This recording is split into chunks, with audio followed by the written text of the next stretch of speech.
"Jack," she asked, dropping her bags. "Redecorating. It's called shabby chic, Jeanne. I saw it in a magazine." "It just looks like you hit our chair with a hammer," she noted. "Exactly. That's the chic part." Chapter 15, The Peeping Tom Panic. One humid Tuesday, a cloud of paranoia settled over the courtyard. It started when Stanley Roper, during one of his midnight weather checks, spotted a figure in a trench coat lurking near the bushes. "I'm telling you, Helen, we have a peeper," Stanley hissed, clutching his binoculars. He was looking right at apartment 201. Maybe he was looking for a way out of this conversation. "Stanley," Helen yawned. But the rumor spread.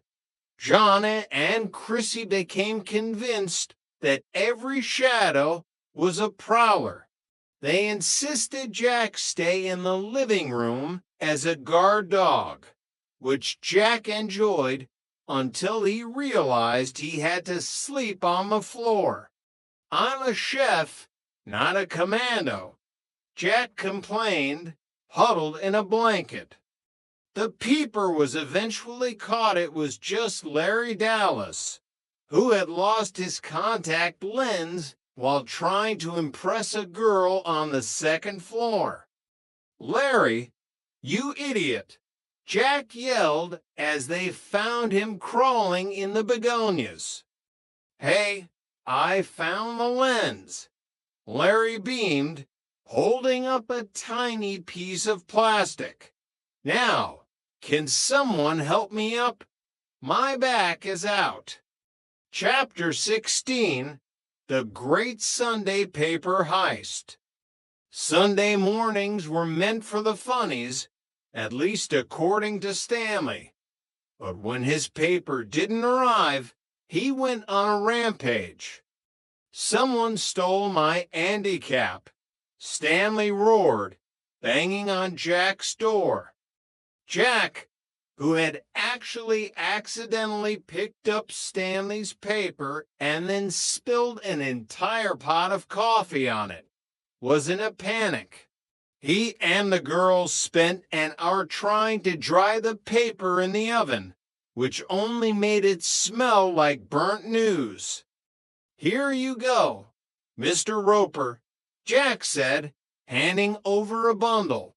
The delivery boy must have had a rough morning. Stanley looked at the paper.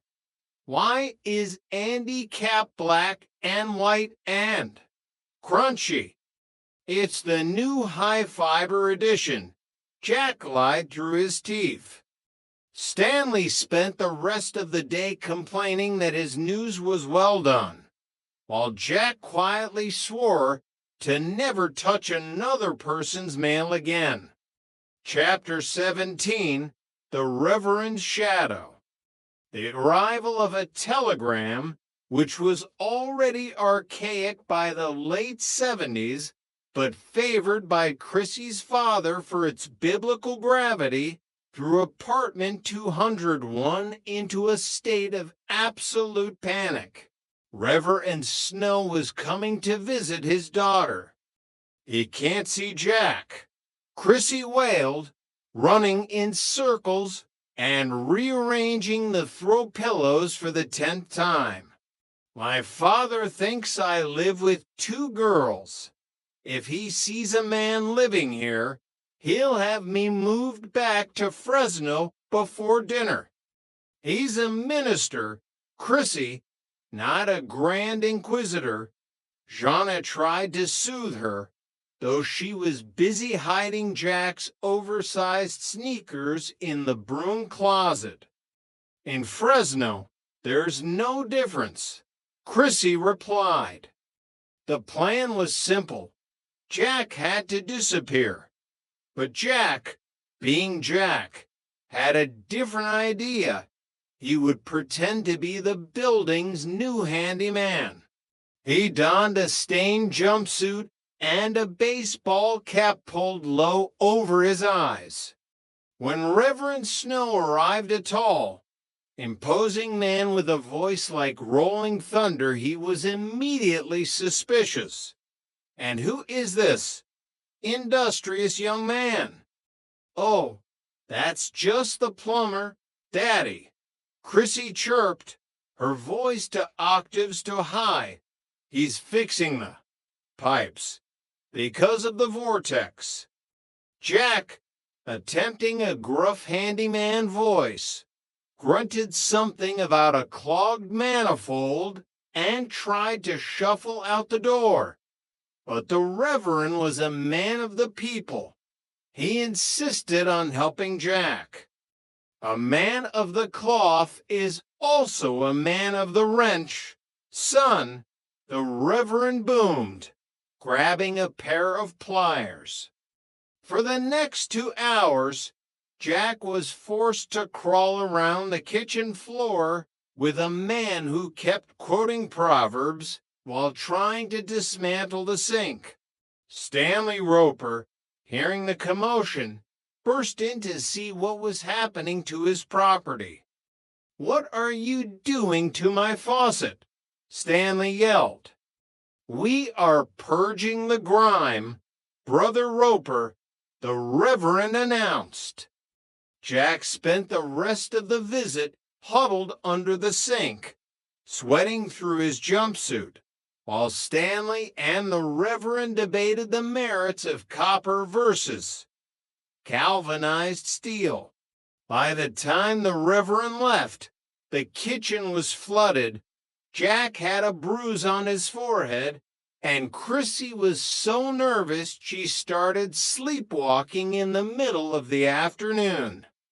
"I think I'd rather face Monsieur Pierre's rat than your father's pliers again," Jack groaned, wringing out his socks. Chapter 18, The Gourmet Audition.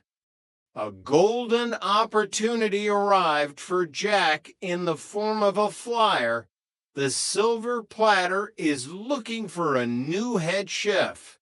It was one of the most prestigious restaurants in Santa Monica, a place where the waiters wore white gloves and the prices required a second mortgage. "This is it, girls," Jack beamed, holding the flyer aloft. "If I get this job, we can finally stop buying Jimmy cakes and start buying, well, actual cakes." The girls were ecstatic, but the audition required Jack to prepare a signature dish for the owner, a man known only as the Major.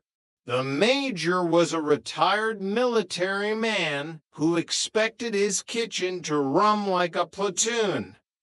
He wants discipline. He wants precision. He wants a Ducky Lagrange that could win a war.